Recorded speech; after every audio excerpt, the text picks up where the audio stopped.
और एक और बड़ी खबर यहाँ आपको बता दें, नागरिक उड्डयन मंत्री ज्योतिरादित्य सिंधिया ने ममता सरकार पर आरोप लगाया है।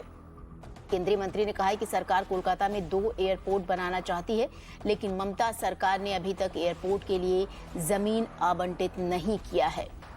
इसके साथ ही केंद्रीय मंत्री ज्योतिरादित्य सिंधिया के बयान पर टीएमसी ने पलटवार भी किया है। टीएमसी ने कहा है कि ये सिंधिया की मजबूरी है कि वो उस पार्टी के पक्ष में बोलें जिस पार्टी में वो हाल ही में शामिल हुए हैं। ये बड़ी खबर इस वक्त की आपको बता दें, केंद्र सरकार और ममता सरकार एक बार फिर से आमने सामने यहां पर दिखाई दे रही है।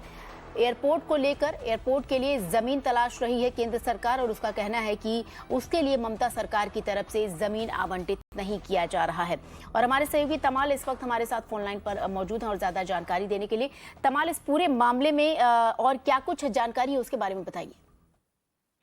देखिए, ये मुद्दा पहली दफा पश्चिम बंगाल 2021 के इलेक्शन के दौरान छेड़ा गया था, जब केंद्र सरकार ने आरोप लगाया कि ममता बनर्जी दूसरा एयरपोर्ट के लिए जमीन नहीं दे रही है और जमीन एक्विजिशन करना, अधिग्रहण करना, ये काम राज्य सरकार की है, केंद्र सरकार की नहीं। इस आरोप के बाद प्रत्यारोप भी आया कि राज्य सरकार से कि केंद्र सरकार और airport authority of India Calcutta के जो इंटरनेशनल एयरपोर्ट है उसी को ठीक से नहीं चला रहे, ज्यादा फ्लाइट्स नहीं दे रहे।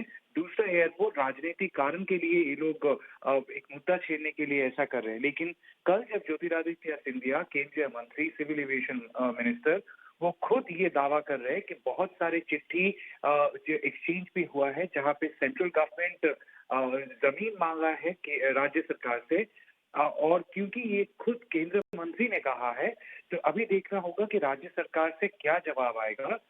कौन सी चिट्ठी की बात कर रही है ज्योतिरादित्य सिंधिया और उसका क्या जवाब राज्य सरकार दिया। ये एक फैक्ट है कि कुछ दिन पहले राज्य सरकार की तरफ से सेकेंड एयरपोर्ट के लिए जमीन स्काउटिंग शुरू हुआ था और ये खबर बाहर जाने के बाद ही एक थोड़ा सा मूवमेंट की तरह एक प्रोटेस्ट भी शुरू हुआ जो कलकत्ता के बहुत नजदीक बांगोर एरिया में है, साउथ 24 परगनास की। लेकिन उसके बाद राज्य सरकार की तरफ से कोई क्लैरिफिकेशन नहीं आया कि दूसरे एयरपोर्ट के लिए जमीन एक्विजिशन क्या वो कर रहे हैं, नहीं कर रहे हैं।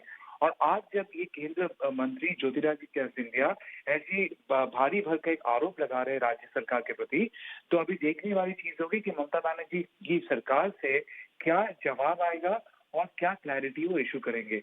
कहना जरूर इम्पोर्टेंट है कि अभी के लिए ये मैटर बहुत ही राजनीतिक है और राज्य सरकार ने क्या स्टेप्स लिया लैंड एक्विजिशन के लिए, ये राज्य सरकार ही क्लैरिफाई कर सकते हैं।